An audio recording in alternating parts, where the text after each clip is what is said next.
साथियों, नारी शक्ति को नए और समर्थ भारत की शक्ति बनाने का गंभीर प्रयास बीते 7 सालों में हर सेक्टर में किया जा रहा है। देश की रक्षा के क्षेत्र में भी भारत की बेटियों की भागीदारी अब नई बुलंदी की तरफ बढ़ रही है। नेवी और एयरफोर्स में अग्रिम मोर्चों पर तैनाती के बाद अब आर्मी में भी महिलाओं की भूमिका का विस्तार हो रहा है।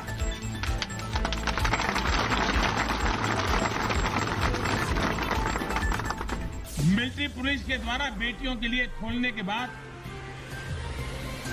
अब महिला अफसरों को परमानेंट कमीशन देना इसी भागीदारी के विस्तार का एक हिस्सा है।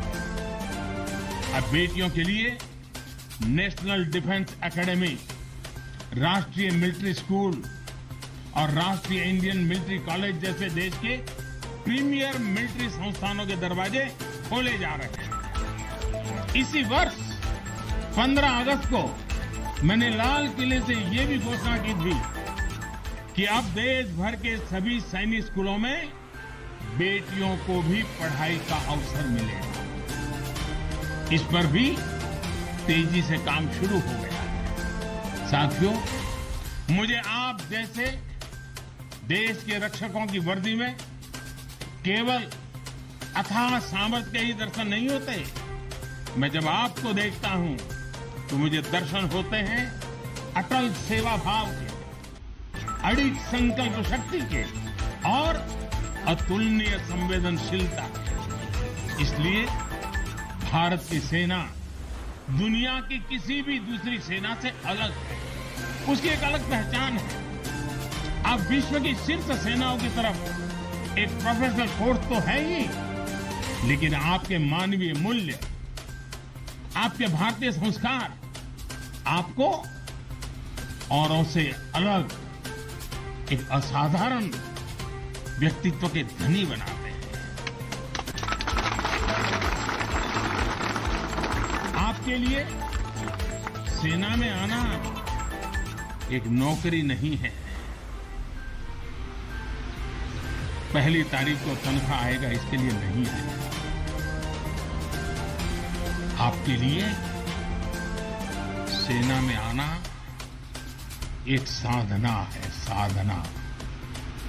जैसे कभी ऋषि मुनि साधना करते थे ना, मैं आपके हर एक के भीतर वो साधक का रूप देख रहा हूं।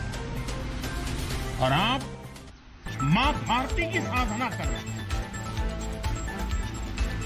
आप जीवन को उस ऊंचाई पर ले जा रहे हैं कि जिसमें 130 करोड़ देशवासियों की जिंदगी जैसे आपके भीतर समाहित हो रहा है।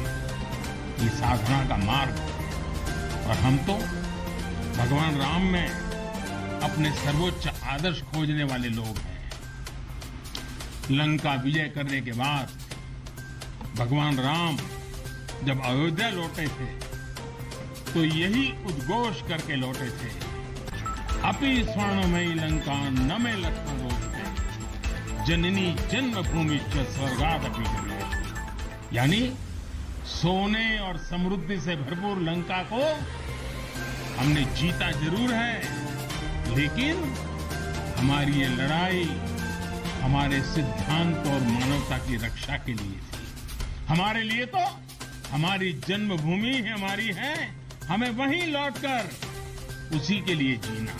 भारत माता की जय! भारत माता की जय! भारत माता की जय! और इसलिए जब प्रभु राम लौटकर आए तो पूरी अयोध्या ने उनका स्वागत एक मां के रूप में किया।